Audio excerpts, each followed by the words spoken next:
Hello, everybody, and welcome back to another episode of the Unstoppable Dad Project. Appreciate you joining me here on the podcast for another week. Before I get into today's topic, I would just like to ask you a few massive favors. Please make sure you're subscribed on whatever podcast platform you're listening to this on. You'll find the podcast on all the major podcast platforms: Apple, Spotify, Google. Jump on there, give us a subscribe or a follow, and if you're able to and you enjoy the content that I am putting out, please make sure you give me a 5-star review, because by doing that, it helps the podcast climb the charts and get into the ears of more people who'll hopefully find some value from this, just like yourself. You'll also be able to find the video versions of this on YouTube and on the Facebook page. The video versions go up every Wednesday, so jump on and give us a subscribe or a follow on those pages as well. This week, being that it is going to be the very last episode of 2023, I'm going to talk about implementing changes. Now, obviously, this is something that I have worked with a lot of people on over the last 15 years. There's always a running joke or a running reel of memes that goes on the internet through New Year's about one where you'll see a gym with no one in it in December, and then in January it's got like a Royal Rumble style picture of people getting thrown out of a wrestling ring and just people everywhere and so on and so forth. And the podcast episode today is not about demonizing New Year's resolutions. I actually think, having seen it over a lot of years, it can hold a lot of value and a lot of weight for people if you implement it in a way which is going to be sustainable for you long term. But the problem that I see a lot is that a lot of people don't actually implement it in a sustainable way. What they do is they clear out everything to try and make the perfect circumstance for them to change, and then they're able to do that for a couple of weeks. It might be 4 weeks, 6 weeks, 8 weeks, 12 weeks, whatever the case might be. But then eventually, because they've been prioritizing the actions that they need to take and prioritizing training, nutrition, whatever the case might be for that short period of time, and pushing other important things to the side, eventually those important things that they've been pushing to the side, whether it's work, whether it's family or things like that, have to come back into the view of the person, or they have to start prioritizing them again. Then the things that they've been doing within those challenges, so 6-week, 8-week, 12-week challenges, have to then get pushed to the side, and they lack the skills to actually implement those changes in a way which is going to fit in with the rest of their lives. Now, I'm not a massive, as you can probably tell from what I've just gone through, I'm not a massive fan of 6-week, 8-week, or 12-week challenges.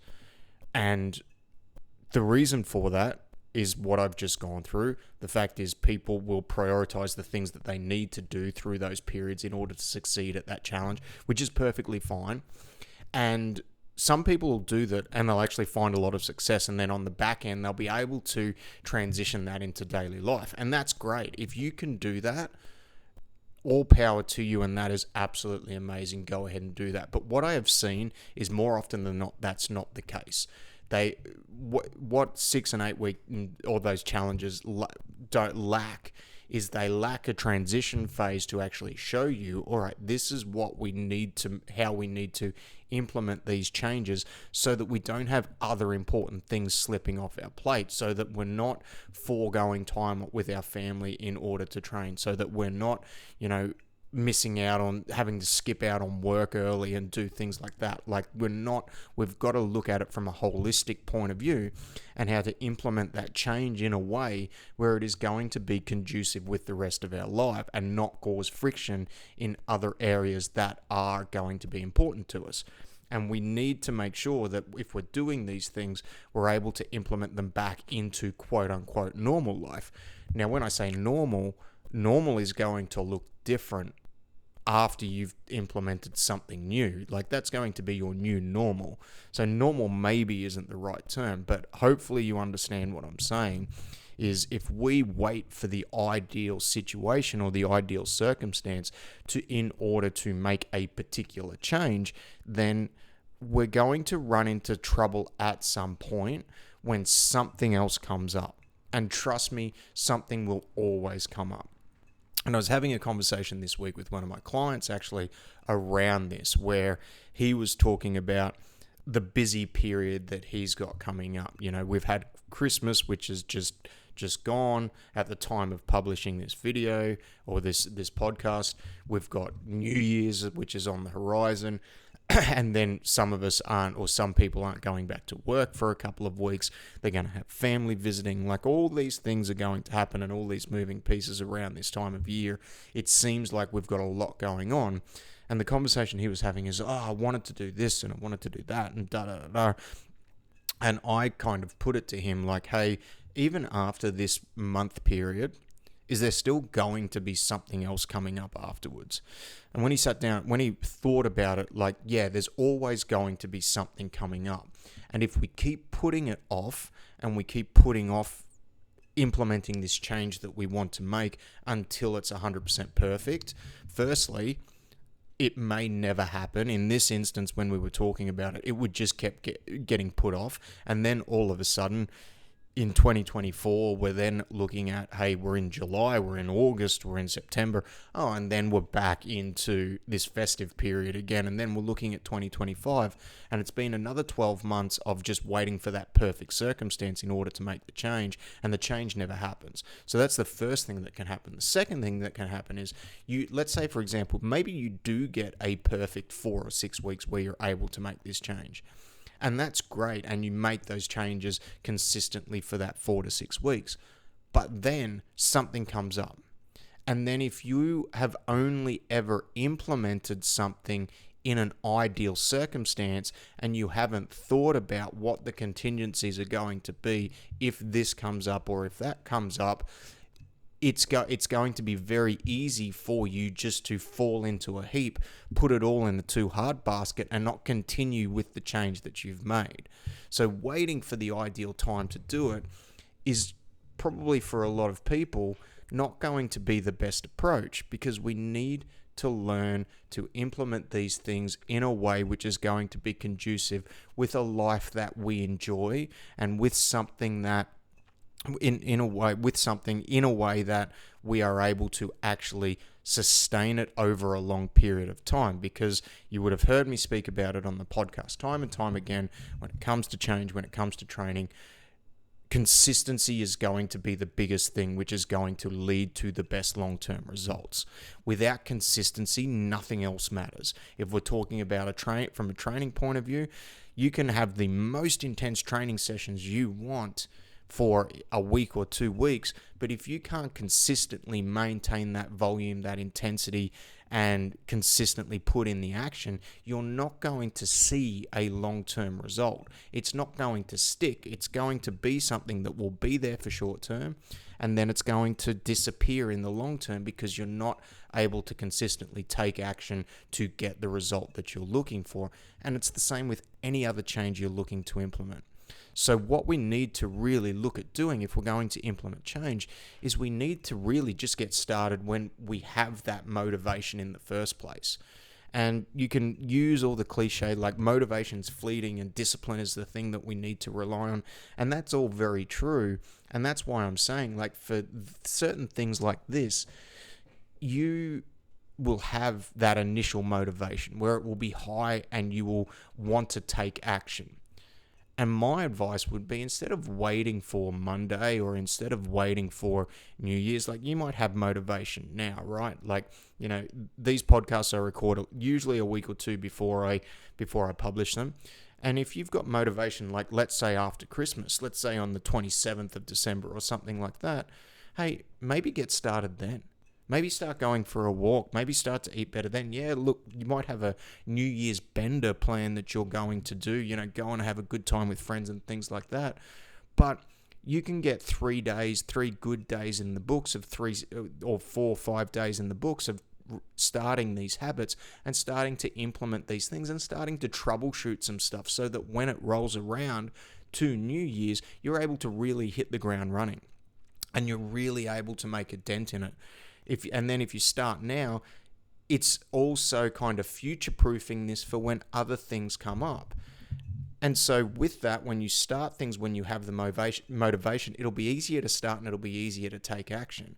Because then if you wait 3, 4, 5 days and then you have the night out on New Year's, you go and see friends or whatever the case might be, the next day you're not going to necessarily feel like doing something. So then we're into the first, and then we're into the second, and then by the third you get started on something else again, and then you've got to go through this problem-solving period that you could have done a week earlier, and then all of a sudden you're back to work. And then when you're back at work, now you've got another bunch of problems that you've got to try and deal with. And then when all these things, when we're trying to implement something new, as soon as we start implementing something new, it's going to create a level of friction in our life. That is just what is going to happen with change. There is absolutely no way around it, right? We can minimize the amount of friction by having a well thought out plan, but as we start taking action and start to actually try and make change, like we've got to work some shit out by ourselves in order to actually make these things stick. And the more little roadblocks that come up, the less chance a lot of people have of continuing, and the more chance they have of actually falling off the wagon in the short term. So if you can use that initial motivation you get when you want to make a change and just get started when you are in that state of higher motivation, it can actually help you implement that long term. And it can allow you to start to create these contingencies for yourself and give yourself the permission to mess up. No one's ever going to be perfect 100% of the time. There are going to be times where you are going to fall off the wagon. There are going to be times where you're going to miss a workout, where you miss a walk, where maybe things aren't as dialed in as you want them to be in whatever area of life you're trying to make that change. And you need to give yourself the permission to mess up. And then when you do mess up, looking at that situation from a holistic standpoint, why did this happen? Is there anything I can change? What part of this is inside of my circle of control and what part is outside of it? Are there any actions I can take in the future to ensure this doesn't happen again? Or is it just something that I've just given myself permission to do? And then when you do mess up, just drawing a line in the sand and getting on with it and starting to take that action again, because it is not going to be a perfect 100% of the time. You need to understand that with these things, let's say, for example, you're trying to train more. There are going to be weeks where you aren't going to train. That's just the reality of it.